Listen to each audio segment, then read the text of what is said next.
This is the final boarding call. Viajes de un lector. Viajes de un lector. Viajes de un lector. Viajes de un lector. Viajes de un lector. Viajes de un lector. Viajes de un lector. Un podcast de Jonathan Benavides. Bienvenidos a este espacio, en el que compartiré mis experiencias en torno a algunos de los libros que han caído en mis manos y que integran mi biblioteca. Sube el volumen, toma nota y viaja conmigo. Un mediodía que estuve pensando, un mediodía que estuve pensando en la mujer que me hace soñar. Esa distancia hacía hermosa nuestra situación, porque al alejarla a ella, más dicha le concedía su cercanía física a mi lado, pudiéndola abrazar y besar su cabello, el cuello, sus piernas. Pero la distancia también tenía otro efecto más extraño, el de que sus gestos me parecían tan hermosos y necesarios justo porque venían de una alteridad, de otra persona, y a esa distancia infranqueable que hay de individuo a individuo era superada por su generosidad, pues desde el fondo de ella hacía llegar hasta la orilla de mis sentidos algo así como mensajes telegráficos de su alma. Leemos algunos poemas de Walt Whitman, de un libro desvencijado que ella saca de otra de sus maletas, la gris o la negra. Se trata de una antología y traducción hecha por Jorge Luis Borges, un libro que la debe de acompañar en muchos viajes, tardes de domingo y noches posiblemente, un regalo de lectora a lectora. Hacemos comentarios, bebemos más vino, hasta que me aburre ese tono republicano y patriota de Whitman. Tanto loor a la democracia gringa me parece ridículo y renunciando a la lectura en voz alta, me entrego a más de sus besos y caricias. Les doy la bienvenida a este nuevo episodio de Viajes de un lector.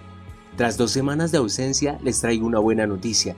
Ahora, Viajes de un lector no solo podrá escucharse a través de Spotify, Instagram y TikTok, también podrán escucharlo a través de YouTube.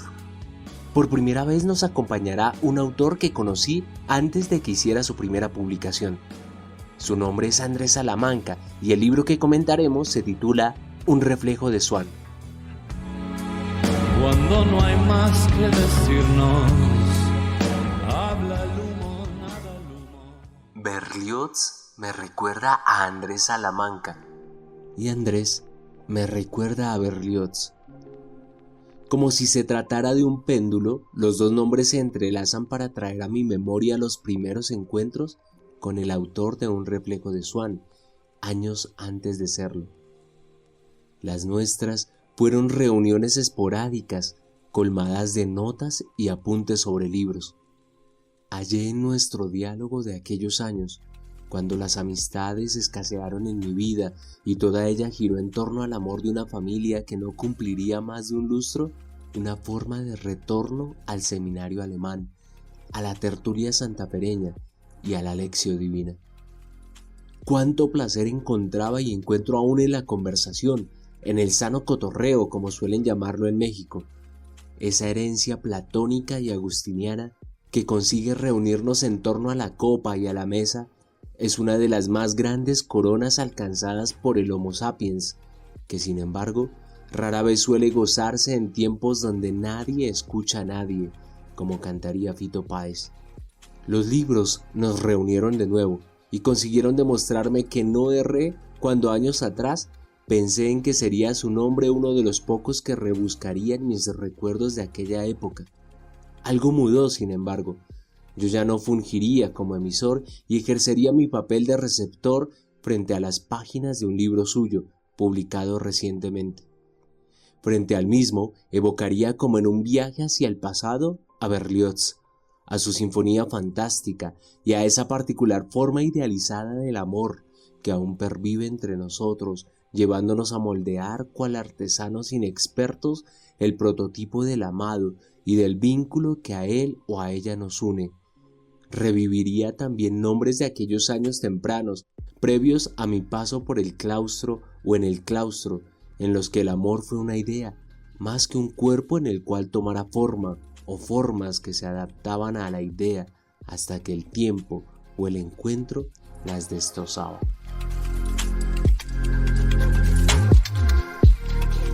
Mi nombre es Andrés Salamanca. Llegué a la escritura por la lectura. y bueno, por una necesidad de expresión. Y era algo que venía haciendo hace mucho tiempo, antes de atreverme a publicar realmente, pero siempre está como esta timidez de publicar. Casi que fueron hechos externos los que me desembocaron en atreverme ya a escribir algo pensando en publicar.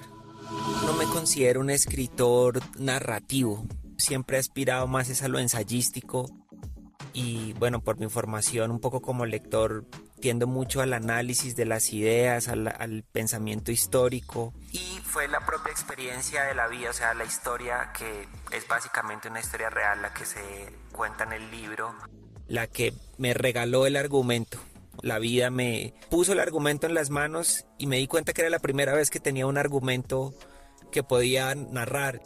Creo que los trazos ensayísticos se nota, la digresión hace buena parte del texto, y me comprometí a, como le digo, a ese don o a ese regalo que me estaba dando la vida de esa historia.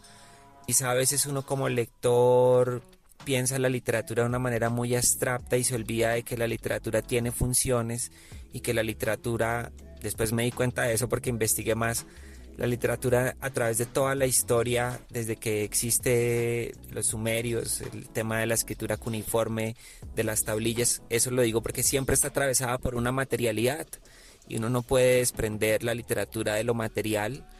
Y bueno, eso fue una experiencia y creo que eso me llevó también como a comprender la importancia de publicar. La lectura puede tener muchas funciones en la vida de las personas. Hay una función que es muy primaria y es la de entretener, la de ocupar el tiempo, ocupar el cerebro, y creo que esa función un poco básica, biológica, siempre está latente ahí.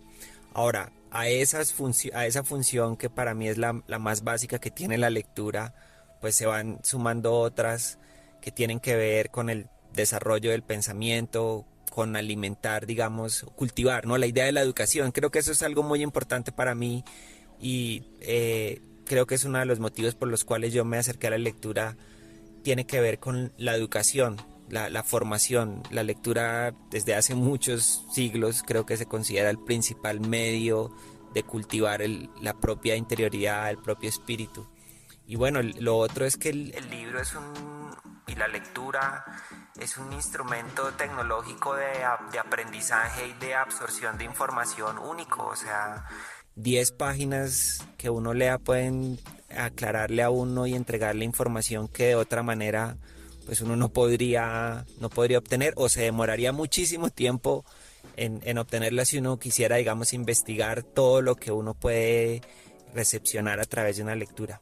Y bueno, último, ¿por qué leer un reflejo de Swan? Ante todo por el conjunto de ideas. Creo que hay unas ideas estéticas, lo que más me interesa a mí del libro, sobre la percepción, sobre la belleza.